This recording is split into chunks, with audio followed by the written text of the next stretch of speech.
Good morning, everyone. It's Anifa Menon from hearthealthbrainhealth.com, encouraging healthy grieving and mindful actions.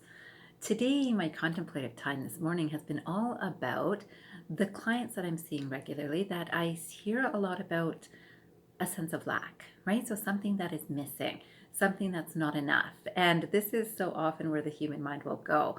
So we can talk about not enough time. Lots of people talk about not enough money. Some people talk about not enough support.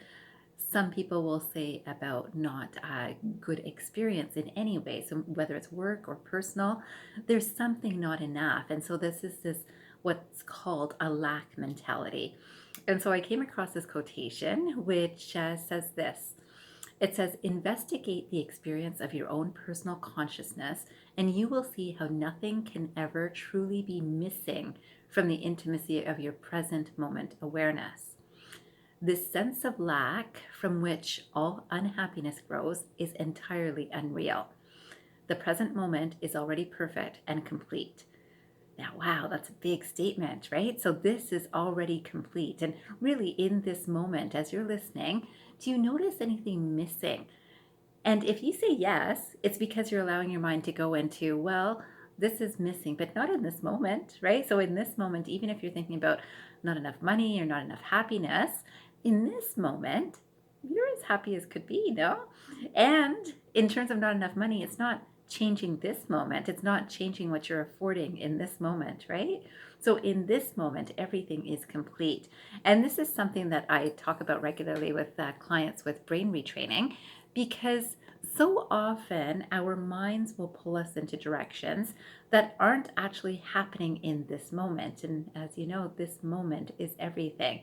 Now you would think, yeah, but an hour from now, it won't be this moment anymore. Yes, it will, because it'll be this moment. It's again, each moment is this moment, right? So it's also about understanding our thoughts and feelings, right? So when I'm talking about brain retraining, part of it is how do we feel? And if we feel not happy, we will look for a reason for why are we not happy. And so this becomes the story behind why we are unhappy. And then we might feel, this is how I feel, unhappy. I feel I'm always unhappy. And so now we are identifying with the feeling, right? But we're not really the feeling, right? We are what is experiencing or acknowledging or understanding that this human form is having that feeling. This human form is having that thought. So that's one step beyond what our day-to-day experience says. Well, this is how I feel. That's a lot of people will say that, right? Well, that's how I feel. This is, well, that's what I think. And it's true. It's what this human form is thinking. And then that can be changed. So do you know that right now, whatever you're thinking is probably not what you were thinking first thing in the morning? It probably will not be what you'll be thinking tonight unless you feed it again and again and again, or you say, I'm not happy, I'm not happy, I think this is not right. All of these things that we feed ourselves then allows that experience to grow. And you can create your experience with this sort of thinking or feeling or identifying with these thinking and feeling patterns. So I wanted to just point that out to you today, and I'd love for you to sit for 5 minutes after this video to just think about what is it that I'm feeling, and then who is it that's feeling that, and do you notice the awareness that is aware that this body, this human form is feeling this or is thinking this? So Lao Tzu has a nice quotation which says, if you correct your mind, the rest of your life will fall into place. If you correct your mind, the rest of your life will fall into place. And you know I would love this, right? Because it's the work that I do.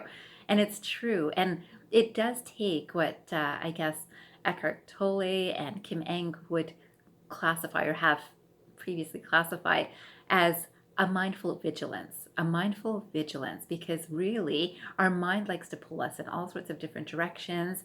And our mind is also what's behind our feelings too, right? So I think I feel this way, right? So even if I ask someone, how do you feel?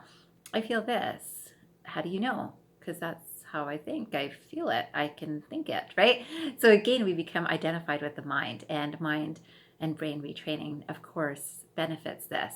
Mindfulness, meditation also benefits moving away from this sort of thinking, which will pull us into our subconscious patterns. And again, when we are understanding our emotions, we can understand what kind of subconscious patterns we've fed regularly. I don't feel good. I don't feel healthy. I don't feel strong. I don't, right? Or I do feel strong. I do feel good. I am healthy. I am achieving what I need to achieve or I'd like to achieve, right? I am doing this, right? It's a very different space to come from. And then I want to end this video with a quotation by Carl Jung. And he says, until you make the unconscious conscious, it will direct your life and you will call it fate. Unless you make the unconscious conscious, it will direct your life and you will call it fate. And this is the thing, that unless you understand your unconscious thinking and feeling and patterns of behavior, it will become your conscious experience and you'll say, that's fate. Right? So I want you to think about that, or at least contemplate or reflect on it for a little while. And I hope you will understand how you are thinking and feeling and how you experience your life. I wish you a fantastic day ahead, and I hope you remember, transform your mind and transform your life.